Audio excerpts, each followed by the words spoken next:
Good afternoon. Hello. All right, you're listening to the Weston Connection podcast. Today we're going to have a little bit of a shorter episode. It's just me and Rose. But I wanted to talk to her about an article she recently wrote called Power Price Your Home to Sell. So today we're going to talk about pricing your home, how to get it on the market the most effectively, and sell it as fast as possible. Let's start out talking a little bit about that article. What were you writing it for, and what is power pricing? Power pricing is starting your original asking price right out of the gate at the appropriate price, not the price to leave room for the buyers to negotiate. This is the price where we like to potentially reach the most buyers at the initial onslaught of marketing. So the more competitively priced we come on at the beginning, the quicker your house is going to sell, probably the more offers you're going to get. And that's like the first 2 weeks, kind of? The first 2 weeks is critical when you list a property. I mean, every price point is different, whether it be 500 and under, 500 to a million plus, and then onto your very luxury properties. But it pretty much holds true all throughout that power pricing your home, or as others call it, charm pricing, works. It's worked for years and years. So how do you find that right price? What are the factors that go into determining that? Well, I've been doing this for a very long time, so I do a lot of research through the multiple listing. I like to look through the tax rolls where I can find maybe some people that may have sold on their own or those type of things, and I take it all into consideration. I'm going to look at the price per square foot. I'm going to look at what's going on in the neighborhood within a mile. Sometimes I need to go outside of the box, particularly in other neighborhoods, like let's say Davie. Some of the areas are gated, some are not. So all these things have to be taken into consideration. It's almost like I'm an appraiser when I'm out there looking at property. And that's a CMA? It's called a comparative market analysis. It's CMA if you're a realtor. Or it's an appraisal, really. I mean, you could hire somebody. A lot of times we go out and the sellers aren't quite in agreement with us, what we think it's worth. So a lot of times I tell them, well, why don't you hire somebody to come in and give an independent appraisal of your property so you know what it's really worth. But in really what the property is worth is what the buyer is willing to pay and what the seller is willing to accept. Right. So the market conditions come into play then too, and you're looking at recent sales, right? So if they pull up something from 2 years ago, it doesn't necessarily have impact. Well, a lot of people like to do that, or there'll be a record-breaking sale on the street. I've had a lot of those in my career where as soon as I sell a house very high, everybody in the neighborhood is on the bandwagon. Oh, they got $1.1 million. I go, yeah, but they had impact glass. They had brand new marble floors. They had a $100,000 kitchen, and you're original. So your house is not worth, even though it's the exact same model, things matter. The size of the lot matters. The neighborhood matters. The age of the roof, the age of the upgrades, the lack of upgrades. Everything is taken into consideration. More importantly, that's really important to the buyer. So it's not always just the appraisal. What is it really worth to the bank? What is it worth to the buyer? They're the one paying the money. The bank is going to finance it, but the buyer has to fall in love or not. If they don't fall in love, they're going to offer less money. Maybe it checks their boxes, 5-bedroom, 4-bath, water and pool, 3-car garage in Gator Run School District. That's great, but your house is original from 20 years ago. So that might be worth a little less than a house exactly the same with upgrades. It's going to be worth more money. That kind of brings us to staging and renovation. When you're listing somebody's home, how do you determine how much renovation and staging they should do? Is it always increase the value past that which you put into it, or does it depend on the neighborhood or where the house is at relative to the competitors? I have found in my career that it will always get you more money to stage and paint and prep and renovate, especially in today's market. In fact, California is way ahead of the curve. They've been doing this for a very long time. I think Florida, maybe I've been doing it for about the last 10 years, but the last 2 years or so, I noticed that more and more realtors are on the bandwagon. They're promoting staging, painting, and renovation before sale. Yeah. And if you want to check out more about staging, we did an interview with our stager, Jill Gold. So definitely check that episode out.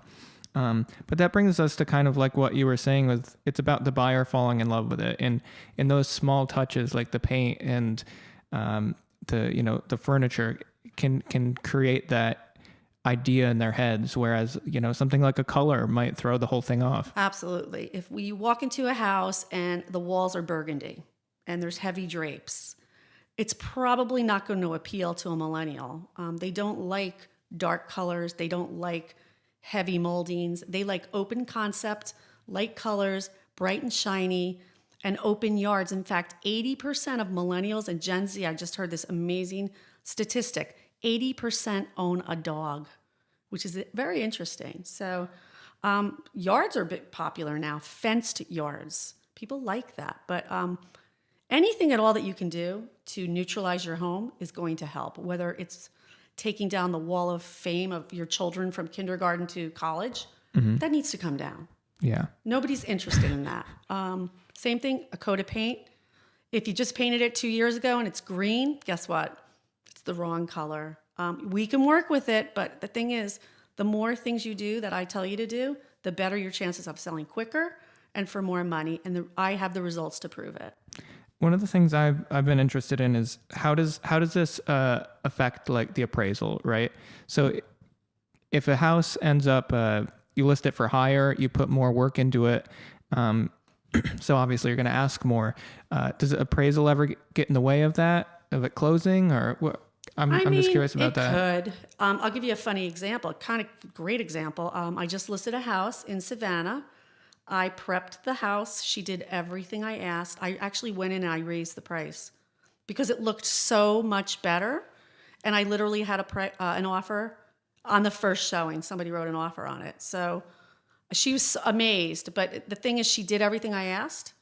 She neutralized. She replaced the carpet. She painted. She hadn't done it in 20 years, and she knew it.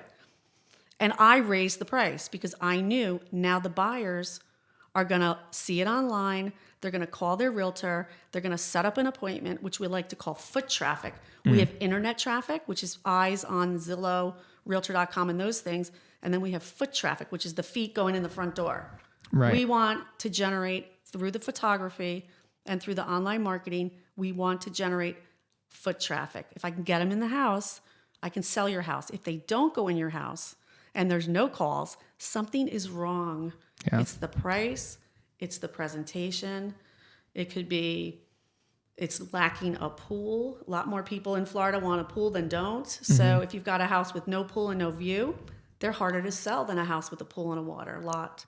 Yeah, that's kind of like one of the questions here. I was wondering, what's the difference between, what does it mean when there's no showings? And then what does that mean if there's showings but no offers? No showings means typically, in my mind, if I go in and we pick a price and they listen to me and we don't get showings, it's typically something to do with the presentation. Okay, so if you are one of those sellers that wants to price it higher to give the buyer and the seller wiggle room, I mean, that's okay. It all depends on how much time you have. Right. Because a lot of times what happens is, in the very beginning, when we first list the house and we power price it, I'm going to get lots and lots and lots of showings. In fact, some of them overlap. Buyers might bump into each other at a showing. That's a very good thing. You like that because then they realize, ooh, a lot of people like this house. I better run home and write an offer. If they walk through and say, wow, how can I get this house? You're priced right. Mm-hmm. Your presentation is good. If they walk in and say, wow, what do you think I can get this for? Like, you know, how much less can I offer? Well, at least they went in your door. Right. Okay, but that might mean that the price is off. Yeah, if the first thing they think of is how low can we get the price? You want them to walk in and say, wow, not ew. You know, ew, oh, look, I got to paint. I hate carpet. How much will it cost to fix that? How much does it cost? The kitchen's original. Oh, God, how much does that cost? Immediately, no hurricane protection. Cha-ching, 10 to 20,000, depending on how many square feet your house is. So how do you get it prepped to go on the market? To let's say you pick the price. What are the next steps to get it on the market? Typically, I will bring in one of my professional stagers, courtesy to my sellers. I pay for that, and they will walk through the house and they'll identify any areas that need attention. Once we present the the report, we sit down and we talk about what exactly they would be willing to do, whether they have a budget or not. Some people won't do anything. I can still work with that. I'm going to be very particular about my photography. I may focus more on the exterior of the house, the aerial photography. If you have a room that's like a sewing room and it's a big mess, it's not going to be in my photography. I'm not going to, a lot of times people say to me, oh, why didn't you put in this room and that room and that room? And I'll say, well, because the carpet's dark green and, it's not a very attractive room. I want to get them in. I can explain it later once I'm in the house. But a lot of times people are deterred by things like that. So sometimes it's better to have less photos and sometimes it's better to have more. But sometimes there can be too many photos. I don't like that. If they see too much, sometimes they talk themselves out of it too. So there's like a perfect balance, I think. Sure. Yeah. And that's a good point about it's different if they see it in the house versus online, because you or their realtor can talk to them. Oh, that's $50 to change, and it might not be as big a deal, but and again, the photography is very important. Yeah. Like who you use, and you need a good eye. You don't want somebody taking photography on their iPhone. I mean, maybe, to start, but you want to get in a professional. Yeah. That knows how to scale the rooms. It's very important. It helps get foot traffic. Internet traffic equals appointments. That's how it works today. So with regards to pricing and internet traffic, are there specific price points that you want to hit, like categories? Does it depend on where the agents are searching in the certain categories of prices? I have found that it's best to price on the dollar, like 500, 525, 550, 575, 600, because people shop in denominations of 25 on the internet, especially, let's say, Zillow. However, other people will disagree and say, oh, no, $9.99. A lot of stores do that. Like I know Brandmart was the 888 and 111. And again, I like to play around with it. Yeah. But I do find I kind of like to price on the number, 500 versus 499, because I feel like if somebody would spend 525, yeah, and I'm at 499, they might not pick it up. Yeah. So at 500, they can go from 475 to 5.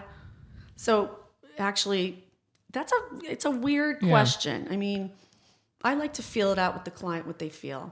Yeah, I think that's makes a lot of sense. Let's say you price it at 600 even. There might be a lot of people searching 550 to 600, but if you price it at, 687.5. Sure.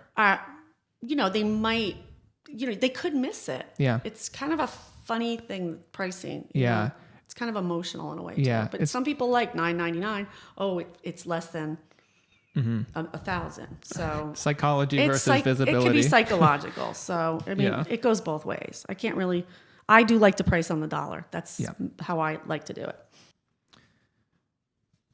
Let's say you do the power pricing, you get a good price, or even not. If there's no showings and not really any traffic, how soon after listing it should you try to get a price reduction?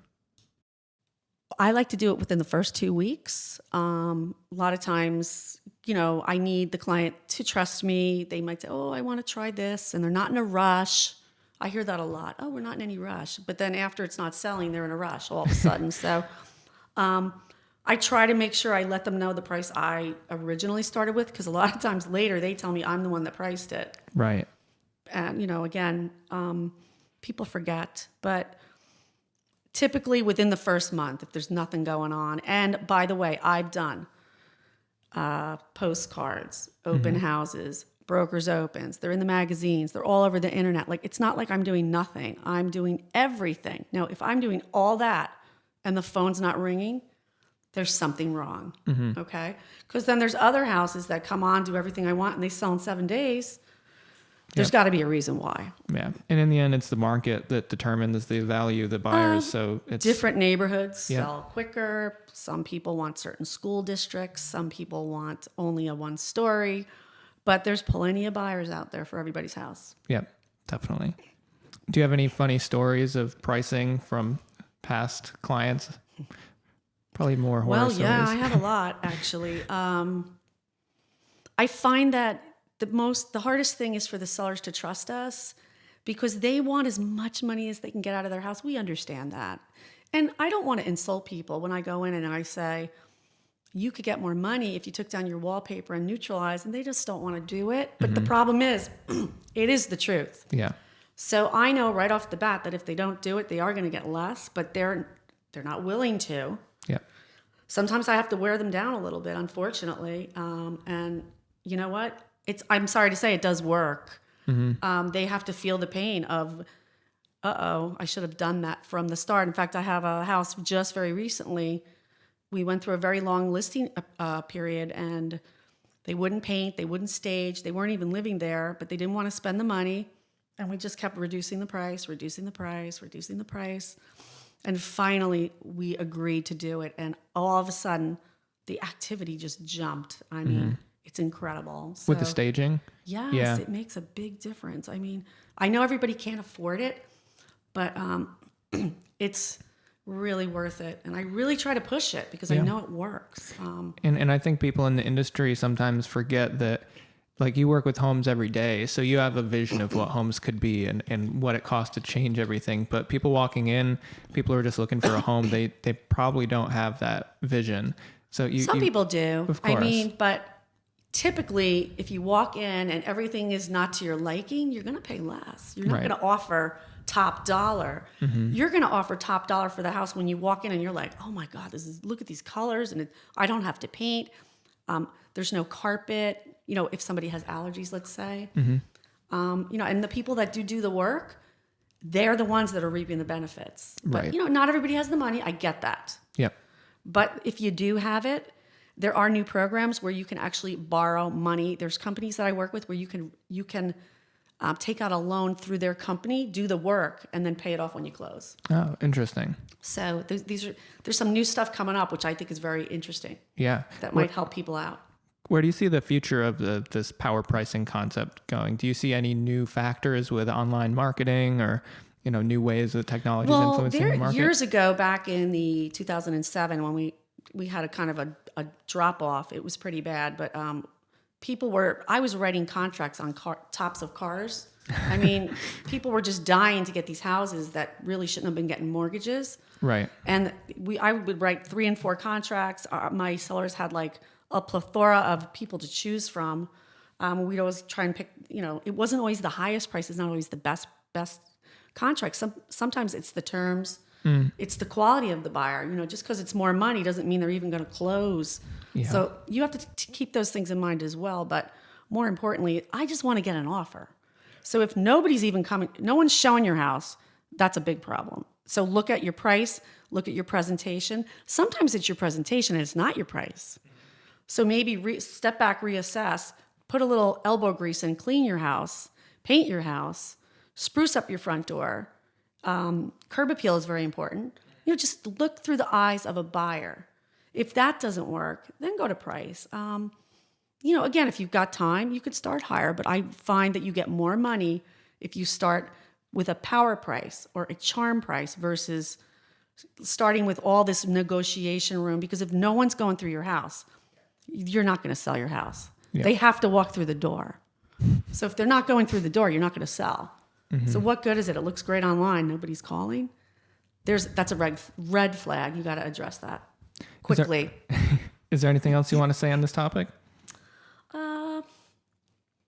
Just, you know, whoever you choose to list your property, make sure you get a thorough analysis. I give my clients every month, I update them on what I've done, anything new that's come on the market, anything that's pending, anything that's closed. So we stay in the loop. Remember, if I come in your house 2 months ago and I tell you your house is worth one number, 2 months later, it could go down in value. It has nothing to do with us. It has to do with what has closed around us. Okay, so values are up and down all over the place. Remember, based on roofs, based on lots, square footage, upgrades, anything. You know, something could happen in a community that could lower the value of your home. Right. Okay, so that is not the realtors. It has nothing to do with us. We deliver the message. Hopefully, don't hurt us. You know, we want to sell your house. I want to get you as much as I can. You know, and we want you to be happy, but we stay in touch. It's very important. And answer your phones as much as you can. Awesome. Well, how can people get a hold of you? Feel free to check us out on all of our social media. Everything's under Rose Sklar or sklarteam.com, which is our website. We're on LinkedIn, Facebook, Twitter, Instagram. Great. And others. Perfect. All right. Thanks for talking about power pricing, Rose. I'm looking forward to getting in more into some specifics in future episodes. So thanks, Alex. Thank you. This podcast is produced by Mojo Filter Media, a company specializing in audio production for video games and interactive media. Check out our website at www.mojofilter.media. Thanks.